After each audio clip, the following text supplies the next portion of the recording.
দিনই দুপুরে ওসমান হাদির মতো একটা মেধাবী ছেলে, এত বড় বলিষ্ঠ একটা কণ্ঠস্বর ছেলেকে দিনই দুপুরে এরকম গুলি করবে, হত্যা করবে, আবার আমাদের দেশের বর্ডার পার হয়ে উপরে আশ্রয় নেবে।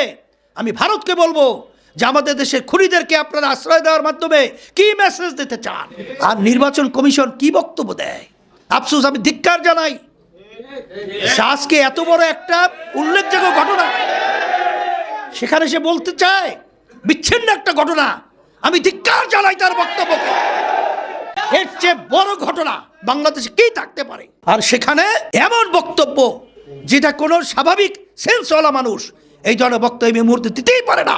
যারা নাকি এই দেশকে স্বাধীন করতে গিয়ে জীবন দিয়েছে, পঙ্গু হয়েছে, আমরা গভীরভাবে তাদেরকে শ্রদ্ধা সহকারে স্মরণ করছি এবং শহীদদের রুহের মাগফিরাত আল্লাহর কাছে কামনা করছি এবং মানবতা ইসলামের কল্যাণের জন্য আর দুনিয়াতে শান্তি, আখেরাতে মুক্তির লক্ষ্যে তিনি একটা ঐতিহাসিক স্লোগান দিয়েছিলেন, কথা বলেছিলেন, শুধু নেতা নয়, নীতিরও পরিবর্তন চাই। পীর সাহেব হুজুর চরমনাই রহমতুল্লাহ আলাই। পবিত্র স্বাধীনতা দিবস ৭১, এই স্বাধীনতা দিবসের মূল চেতনা ছিল বৈষম্য দূরীকরণ। যে পশ্চিম পাকিস্তান পূর্ব পাকিস্তানের আমাদের এই দেশের উপরে বৈষম্য করে, এই চেতনার উপরেই আমাদের দেশের লক্ষ লক্ষ মানুষ, অনেক সময় বক্তৃতায় আমরা শুনি ৩০ লক্ষের মতো মানুষ জীবন দিয়েছে, শহীদ হয়েছে। মূল লক্ষ্য, একটা উদ্দেশ্য, আমাদের ৩টা স্লোগানের ভিত্তি: সাম্য, মানবিক মর্যাদা, ন্যায় বিচার প্রতিষ্ঠা। আসলে এদেশকে আমরা স্বাধীন করতে গিয়ে লক্ষ লক্ষ মানুষ জীবন দিল, পঙ্গু হলো, মা বোনদের ইজ্জত হারালো। স্বাধীনতার পরে যাদের হাতে দেশ পরিচালনার চাবিকাঠিটা চলে গেল, এদের মাধ্যমে আমরা এই ৩টার বাস্তবায়ন কিঞ্চিত দেখি নাই। বরঞ্চ যেই বৈষম্য দূরীকরণের জন্যে এদের স্বাধীন করার জন্য লক্ষ লক্ষ মানুষ জীবন দিল, বরঞ্চ দিনার দিন আরো বৈষম্য বাড়তে লাগলো। এরপরে আমরা দেখেছি আমাদের পাশের রাষ্ট্র ভারত। আসলে তামাম দুনিয়ার ইতিহাসটা কি? পাশের রাষ্ট্র থাকবে বন্ধুত্ব সুলভ আচরণ, পাশের রাষ্ট্রের সাথে সম্পর্ক কি থাকবে? বন্ধুত্ব সুলভ। কিন্তু আজকেও দেখবেন ভারতের প্রধানমন্ত্রী নরেন্দ্র মোদী তার পেজ থেকে তিনি কি দিল, কি বলল? ৭১ পাকিস্তানের সাথে ভারতের একটা যুদ্ধ হয়েছে, সেই যুদ্ধে যারা জীবন দিয়েছে, পঙ্গু হয়েছে, তাদেরকে শ্রদ্ধা জানাই এবং যারা এই বিজয় ভারতের নিয়ে এসেছেন বা ভারতকে বিজয় করে দিয়েছেন, তাদেরকে গভীর শ্রদ্ধা জানাই। আবার তাদের বক্তব্য আমরা আগে পরে কি শুনেছি যে ৭১ একটা স্বাধীনতা যুদ্ধ হয়েছিল, সেই যুদ্ধে বাংলাদেশ নামক একটা ভূখণ্ড তৈরি হয়েছে, আমরা পেয়েছি। কিন্তু আমাদের দেশকে স্বাধীন হিসাবে ভারত এখনো স্বীকৃতি দিতে চায় না, এখনো স্বীকার করে না। আমি ভারতকে বলবো যে আপনাদের আচরণটাও তো আমরা আশা করছি বন্ধুত্ব সুলভ আচরণ হবে, কিন্তু এই ধরনের বক্তব্যের মাধ্যমে আপনারা কি মেসেজ দিতে চান? আমাদের দেশে প্রধানমন্ত্রী হয়েছিল যখন শেখ হাসিনা প্রথম, প্রায় ২১ বছর পরে, স্বাধীনতার পরে, মাঝখানে যখন আওয়ামী লীগ প্রায় ২১ বছর ক্ষমতায় ছিল না। ভারতে যাওয়ার পরে তাকে সিঁদুর পরিয়ে আপনারা সম্বোধন করছিলেন মুখ্যমন্ত্রী। সে তো আমাদের দেশে মুখ্যমন্ত্রী না, আমাদের দেশে প্রধানমন্ত্রী। মুখ্যমন্ত্রী বলা হয়, ভারতের অনেক প্রদেশ রয়েছে, সেই প্রদেশে প্রধানদেরকে বলা হয় মুখ্যমন্ত্রী। তা আপনারাও কি অগোচরে বা কালে কৌশলে আপনারা কি বোঝাতে চান যে আপনাদের একটা অঙ্গরাষ্ট্র? না, এটা আপনারা ভুল করবেন। ৭১ কোনো ভারতের লোক এই দেশ স্বাধীন করার জন্য জীবন দেয় নাই। এই স্বাধীন করার জন্য এই দেশে আমাদের বাংলাদেশের মানুষ জীবন দিয়েছে, পঙ্গু হয়েছে, তাদের ইজ্জতকে হারিয়েছে। আপনাদেরকে আমরা উদাত্ত আহ্বান জানাবো যে পাশের রাষ্ট্র আপনারা বড়, আমরা ছোট, বুঝলাম, এই জন্য আমাদের কোনো মূল্যায়ন থাকবে না। আমরা গরিব হইলেও তো মানুষ, আমরা এই দেশে সন্তান জন্মগ্রহণ করেছি। আপনাদেরকে বারবার বলছি, এই ধরনের চিন্তার মাধ্যমে আমাদের দেশের ভিতরে অশান্তির আগুনগুলো আরবার ধাউ ধাউ করে জ্বালাবার চেষ্টা করবেন না। আপনারা আমাদের সাথে বন্ধুত্ব সুলভ আচরণের সেই ইতিহাস রচনা করবেন এবং সেই পরিবেশ আপনারা আমাদেরকে দেখাবেন, এইটা আপনাদের থেকে আমরা আশা করছি। এখন কথা হলো,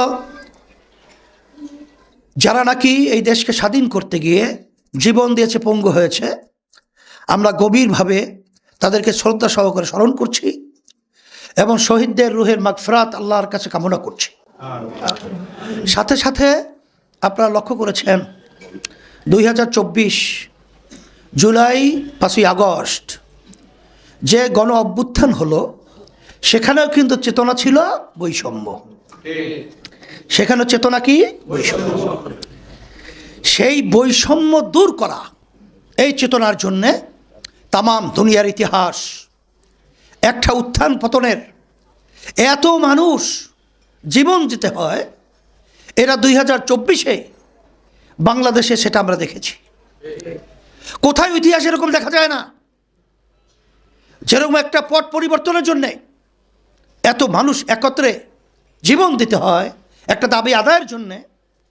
এটা কিন্তু তামাম দুনিয়ার ইতিহাসে বিরল, যেখানে হাজার হাজার মাতার সন্তানকে হারালো। প্রায় আমার যতটুকু তথ্য রয়েছে 500-র কাছাকাছি মানুষ তারা চক্ষু হারিয়েছে, আর কোনোদিন আলো দেখবে না।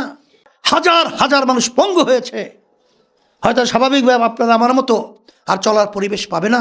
সেখানেও আমাদের আশা আকাঙ্ক্ষা স্লোগান ছিল বৈষম্য দূর করুন। কথা ঠিক না? সেই বৈষম্য দূর করুন এবং বৈষম্য থাকবে না। এই বারবার 53 বছর 54 বছর শেষ হলো, 55 বছর পরে যাইছে স্বাধীনতার বয়স। কত কাল, কত বছর, কত দিন আজকে এই বৈষম্য দূর করার জন্যে, সাম্য প্রতিষ্ঠার জন্যে, ন্যায় বিচার প্রতিষ্ঠার জন্যে, এক কথায় মানবতা রক্ষার জন্যে আমাদের আর কত দিন জীবন দিতে হবে।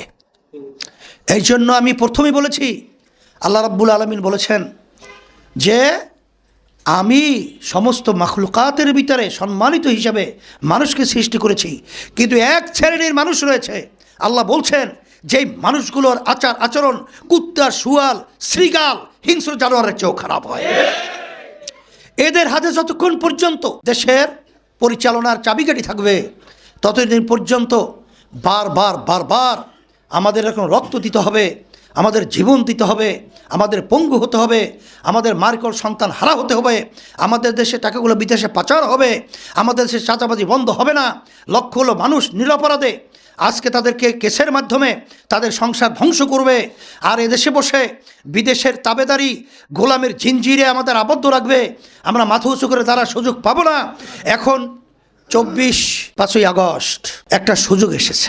এই সুযোগে যদি আমাদের বাংলাদেশের মানুষ, আমরা যদি আবার ভালো মানুষগুলোকে, ভালো নীতিকে আমরা যদি দেশ পরিচালনায় আমরা চাবিকাঠি হিসাবে মূল জায়গায় না নিয়ে আসতে পারি, আল্লাহ মাফ করুক, জানি না আর কত যুগ, কত সময় আমাদের এই গ্লানি আর এই বৈষম্য দূরকরণ, এই জন্য আমাদের আন্দোলন করতে হবে, সংগ্রাম করতে হবে, জীবন দিতে হবে, পঙ্গু হতে হবে, চক্ষু হারাতে হবে।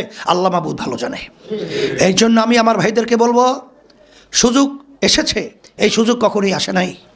আজকে তাবেদার বিদেশের আধিপত্য থেকে দেশকে মুক্ত করা এবং মানবতা রক্ষা পাওয়া, এক কথা ইসলামকে এই স্বকীয়ভাবে স্বাধীনভাবে দাঁড় হওয়া, মানবতা এবং চাঁদাবাজ থেকে মুক্ত হওয়া, আমাদের দেশে থেকে বিদেশে টাকা পাচারকারীদের থেকে মুক্ত পাওয়া, বিশেষ করে আমি বলবো এই সুযোগটা যদি আমরা কাজে লাগাতে না পারি, তাইলে আমাদের বারবার 71 নিয়ে আমরা বারবার আমাদের স্বাধীনতা দিবস আমরা যাপন করতে পারবো, উদযাপন করতে পারবো, কিন্তু অর্থবহ হবে না। এই অর্থবহের জন্যে আল্লাহ রাব্বুল আলামিন বলছেন, জহারাল ফাসাদু ফিল বাররি ওয়াল বাহরি বিমা কাসাবাত আইদিন নাস, স্থলভাগে পানীয় ভাগে যত বিপদ আপদ মুসিবত তোমাদের হাতের কামাই। এইটা আমাদের হাতের কামাইয়ের মাধ্যমে এই পরিবর্তন করতে হবে। আল্লাহর রহমতে সারা বাংলাদেশ সফর করার পর আমি যেটা দেখেছি, আজকে দেশ প্রেমিকরা আজকে একাত্রিত হয়ে গেছে। আজকে যারা ক্ষমতা প্রেমিক রয়েছে, যারা বারবার ক্ষমতার জন্যে মায়ের কোলকে সন্তান হারা করে বারবার এই দেশের মধ্যে দিনে দুপুরে ওসমান হাদির মতো একটা মেধাবী ছেলে, এত বড় বলিষ্ঠ একটা কণ্ঠস্বর ছেলেকে দিনে দুপুরে এরকম গুলি করবে, হত্যা করবে, আবার আমাদের দেশের বর্ডার পার হয়ে উপরে আশ্রয় নেবে। আমি ভারতকে বলবো যে আমাদের দেশের খুনিদেরকে আপনারা আশ্রয় দেওয়ার মাধ্যমে কি মেসেজ দিতে চান? আমাদের দেশকে এরকম অশান্তির আগুনে ধাউ ধাউ করে জ্বালাবেন? এটা মানবতা? এটা স্বাধীনতা? এটাকে বলা হয় নেতৃত্ব?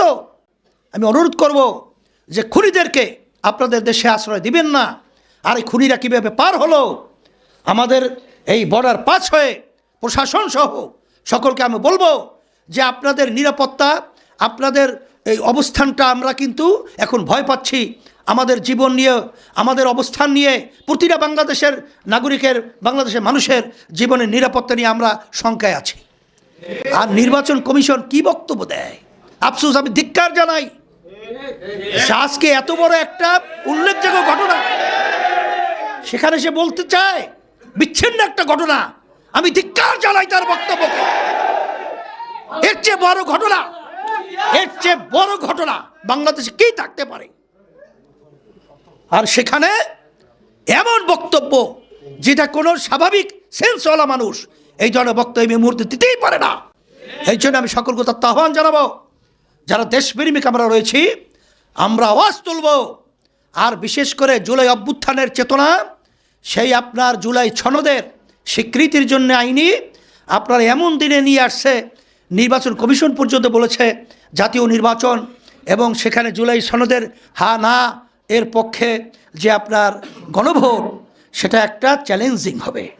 সেখানে আমরা বলবো যারা জুলাই যোদ্ধা রয়েছেন, আমাদের দেশ, আমরা যে জুলাই 24-এ আমরা দেশ আবার স্বাধীন করেছি, আমরা হায়ের পক্ষে ভোট দেওয়ার ব্যাপারে আমরা সচেতন থাকতে হবে এবং হায়ের পক্ষে ভোট দেওয়ার মানুষকে উদ্বুদ্ধ করতে হবে। খবরদার কোনো কুচক্রী মহল যারা এই ধরনের পদ্ধতি করেছে, ষড়যন্ত্র করেছে, তারা যেন কোনো কর্মী তাদের ষড়যন্ত্র যেন তারা কি না করতে পারে, সফল কাম না হতে পারে। এই জন্য আমি সাংবাদিক বন্ধুদেরকে বলবো, আমার সর্বশ্রেণীর উল্লেখযোগ্য সচেতন আমার ভাইদেরকে বলবো, আমাদেরকে বলবো, আমি সকলকে বলবো, দেশপ্রেমিকদেরকে বলবো, আসলে আমরা সবাই একত্রিত হয়ে ক্ষমতা প্রেমিকরা দেশকে রক্ষার জন্য, মানবতা রক্ষার জন্যে, ইসলামকে রক্ষার জন্যে, স্বাধীনতাকে অর্থবহ করার জন্যে ক্ষমতা প্রেমিকদেরকে আমাদের এই বাংলার জমিন থেকে উৎখাত করার জন্যে এক কণ্ঠে আওয়াজ তুলতে হবে।